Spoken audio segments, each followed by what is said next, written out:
দর্শক, এখন আমরা চলে যাচ্ছি সহকর্মী আবু বক্কর সিদ্দিকের কাছে। তিনি আছেন সদরঘাট এলাকায়। সেখান থেকে এই বিষয়ে জানাচ্ছেন সর্বশেষ পরিস্থিতি।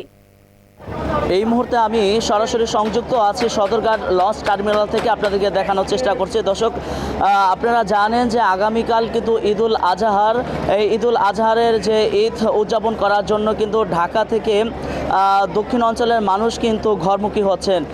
দর্শক জানেন যে দক্ষিণ অঞ্চলের মানুষের যাতায়াতের অন্যতম মাধ্যম হচ্ছে নৌপথ, আর এই নৌপথ ঘিরেই কিন্তু রয়েছে অনেক নানান অভিযোগ, উত্তেজনা।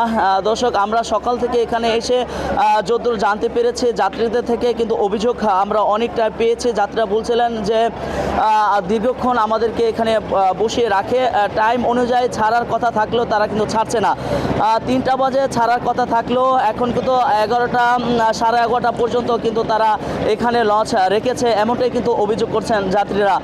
দর্শক, কিছু কিছু যাত্রীর সাথে আরও কথা বলে আমরা যত জানতে পেরেছি বাড়তিও ভাড়া কিন্তু তারা গুনছেন, এমনটাই কিন্তু আমাদের কাছে জানিয়েছেন। এবং লঞ্চ মালিক থেকে আমরা কিন্তু কথা বলেছি, তারা আমাদেরকে যেমনটা জানিয়েছেন তারা কোনো বাড়তি ভাড়া গুনছে না এবং বেশিক্ষণ সময় ধরে তারা কিন্তু রাখছে না, এমনটাই কিন্তু তারা আমাদেরকে জানিয়েছিলেন। কিন্তু আমরা সরজমিনে এসে কিন্তু দেখছি এর চিত্র পুরোটাই আলাদা।